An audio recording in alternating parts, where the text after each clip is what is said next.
Morning बच्चों आज के इस वीडियो में कक्षा 3 विषय हिंदी व्याकरण जिसका नाम है भाषा सुधार, अध्याय आपका 3 है जिसका नाम है शब्द और वाक्य। इसके पहले वीडियो में आप पढ़े हैं, सबसे पहले पढ़े हैं भाषा, उसके बाद आप पढ़े हैं वर्ड। अब तीसरा लेसन है आपका शब्द और वाक्य। चलिए अब हम पढ़ते हैं कि शब्द किसे कहते हैं। आप भी बुक निकालिए और पढ़िए। देखिए, शब्द दो या दो से अधिक वर्णों के मेल से बने अक्षर समूह को शब्द कहते हैं। बच्चों एक बार परिभाषा फिर से सुनिए। दो या दो से अधिक वर्णों के मेल से बने अक्षर समूह को शब्द कहते हैं। जैसे ईश्वर,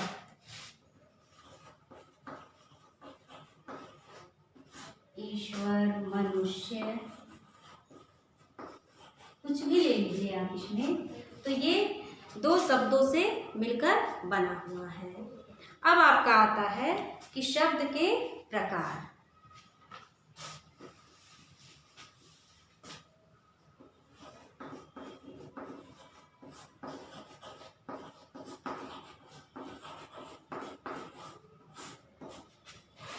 शब्द के प्रकार, तो बच्चों शब्द जो है दो प्रकार के होते हैं।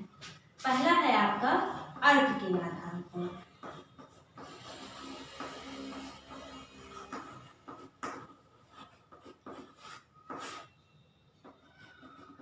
और दूसरा है आपका प्रयोग के आधार पर।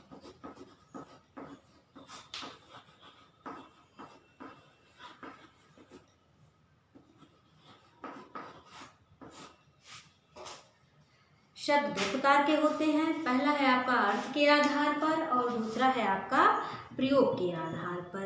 तो अर्थ के आधार पर भी शब्द दो प्रकार के होते हैं। अर्थ के आधार पर शब्द दो प्रकार के होते हैं। पहला है आपका इसमें सार्थक शब्द,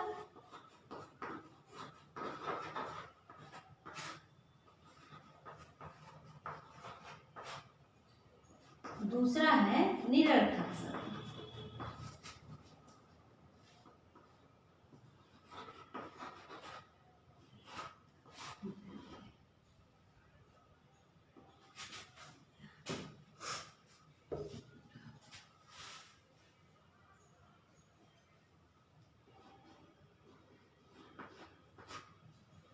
देखिए, अर्थ के आधार पर शब्द दो प्रकार के होते हैं। पहला है सार्थक शब्द और दूसरा निरर्थक शब्द। अब जानेंगे कि सार्थक शब्द हम किसे कहते हैं। वे शब्द जिनका कोई अर्थ निकलता है, वे शब्द जिनका कोई अर्थ निकलता है उसे हम सार्थक शब्द कहते हैं। जैसे आम, आम का अर्थ निकल रहा है कि ये आम है, कोई खाने की वस्तु है, या ताजमहल या पुस्तक या गाय, कुछ भी आप ले लीजिए जिसका शब्द निकल रहा है वो शब्द सार्थक शब्द कहलाते हैं। अब आपका है इसमें दूसरा निरर्थक शब्द, जिस शब्द का कोई अर्थ ना निकले, यानी जो शब्द बेकार होते हैं उनका कोई अर्थ नहीं निकलता है, उसे हम निरर्थक शब्द कहते हैं। अब जैसे आप ले लीजिए लकम, लकम का अर्थ कुछ नहीं होता है। अगर वहाँ कलम होता तो कलम एक लिखने की वस्तु है, उसे हम कह सकते थे ये सार्थक शब्द है, लेकिन यहाँ लिखा क्या गया है लकम, इसका कोई अर्थ नहीं निकल रहा है। और दूसरा आप है बनरत, बनरत, ये गलत लिखा हुआ है। अगर यहाँ बंदर होता तो बंदर एक जीव है यानी पशु है, तो बंदर एक जीव है जिसका कोई अर्थ निकल रहा है, लेकिन बनरत का कोई अर्थ नहीं है। तो ये शब्द आपके निरर्थक शब्द हुए। आप ऐसा भी एक अर्थ और ले लीजिए, जैसे कतबुर, इसका कोई अर्थ नहीं है, और अगर ये कबूतर होता तो ये एक पक्षी होती। अब देखिए दूसरा आपका है प्रयोग के आधार पर शब्द। प्रयोग के आधार पर भी शब्द दो प्रकार के होते हैं। पहला है आपका विकारी शब्द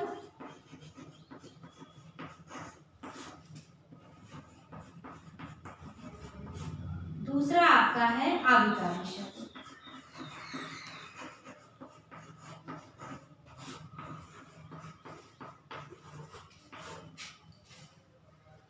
प्रयोग के आधार पर शब्द दो प्रकार के होते हैं। पहला आपका विकारी शब्द है और दूसरा आपका अविकारी शब्द है। अब जानेंगे कि हम विकारी शब्द किसे कहते हैं।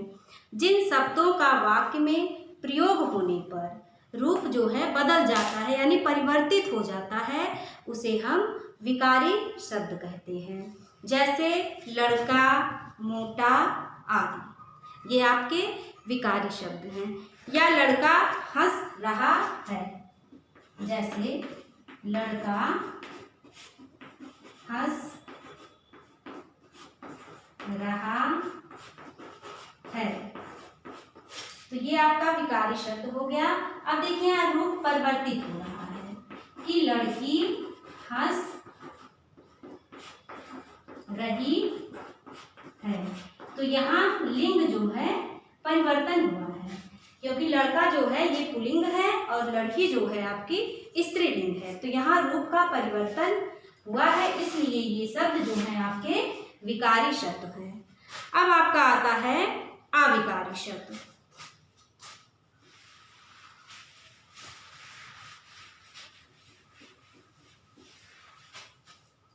अविकारी शब्द जिन शब्दों का वाक्य में प्रयोग करने पर रूप उसका नहीं बदलता, जिन शब्दों का वाक्य प्रयोग करने पर लिंग परिवर्तित नहीं होता या रूप बदलता नहीं है, उसे अविकारी शब्द कहते हैं।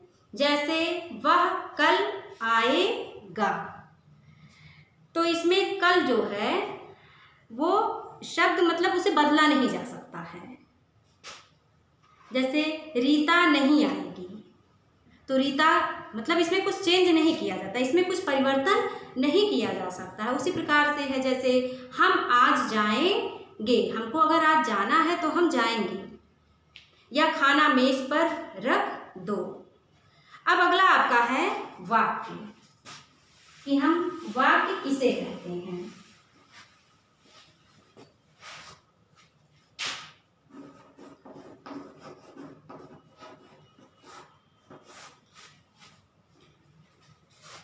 अब देखिए अगला है वाक्य, कि शब्दों के जिस समूह से पूरी बात समझ में आ जाए उसे हम वाक्य कहते हैं। एक बार परिभाषा फिर से सुनिए, कि शब्दों के जिस समूह से बात स्पष्ट रूप से पूरी समझ में आ जाए उसे हम वाक्य कहते हैं। जैसे है आपका कि गाय घास चल रही है,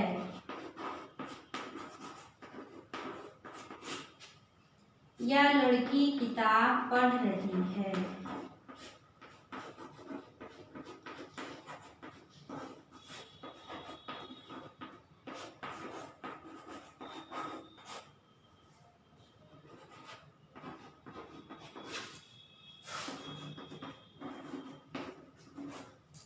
तो इसमें ये एकदम पूरा सरल शब्दों में यानी सटीक भाषा में लिखा गया है कि गाय घास चर रही है, ये वाक्य आपका स्पष्ट हो रहा है। या यह सेब मीठा है, या लड़की पढ़ रही है, या लड़की लिख रही है, आप कुछ भी कह सकते हैं। इन्हें पढ़ने से पूरी बात समझ में आ रही है, अतः ये वाक्य हैं। अगर शब्द पूरी तरह से वाक्य बात समझ में आ जाए तो उसे हम, अगर समझ में बात नहीं आपके आती है तो वो वाक्य नहीं कहलाएगी। अगर बात पूरी तरह से आपके समझ में आ रही है तो उसे हम वाक्य कहते हैं। बच्चों अब इसके बाद आपका अगला अध्याय है, अध्याय 4 है, जिसका नाम है संज्ञा। अब जानेंगे कि संज्ञा हम किसे कहते हैं। किसी व्यक्ति, वस्तु, स्थान तथा भाव के नाम को संज्ञा कहते हैं। परिभाषा बच्चों एक बार फिर से सुनिए, किसी व्यक्ति, वस्तु, स्थान अथवा भाव के नाम को संज्ञा कहते हैं। अब संज्ञा के प्रकार, तो संज्ञा जो है 3 प्रकार की होती है।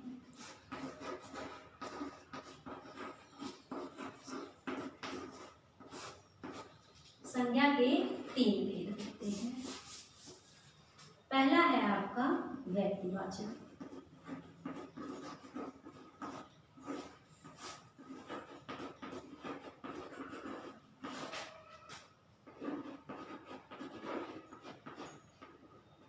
दूसरा है आपका जातिवाचक संज्ञा।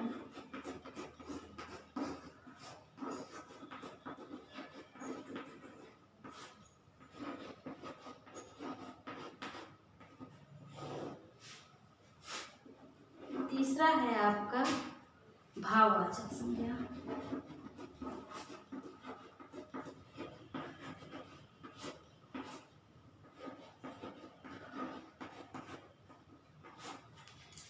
देखिए बच्चों, संज्ञा जो है 3 प्रकार की होती है। पहला है आपका व्यक्तिवाचक संज्ञा, दूसरा है जातिवाचक और तीसरा है भाववाचक संज्ञा। अब जानेंगे हम कि जातिवाचक संज्ञा किसे कहते हैं। तो जो संज्ञा शब्द किसी व्यक्ति, वस्तु अथवा स्थान का बोध कराते हैं वे शब्द व्यक्तिवाचक संज्ञा कहलाते हैं। एक बार परिभाषा फिर से सुनिए। जो संज्ञा शब्द किसी व्यक्ति, वस्तु अथवा स्थान का बोध कराते हैं वे शब्द व्यक्तिवाचक संज्ञा कहलाते हैं। जैसे दिल्ली, रमेश, इंदिरा गांधी।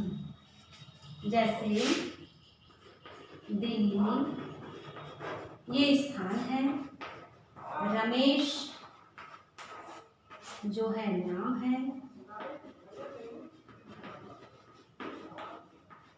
इंदिरा गांधी ये भी नाम है। अब आपका आता है दूसरा जातिवाचक संज्ञा।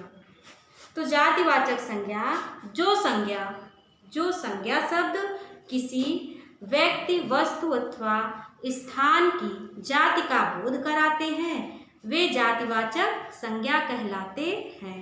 जैसे राज्य, लड़का, इमारत एवं पशु आदि।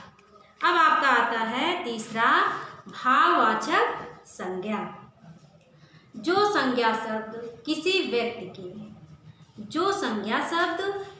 व्यक्ति के मन के भाव, गुण, दोष, आदत अथवा अवस्था का बोध कराते हैं वे शब्द भाववाचक संज्ञा कहलाते हैं।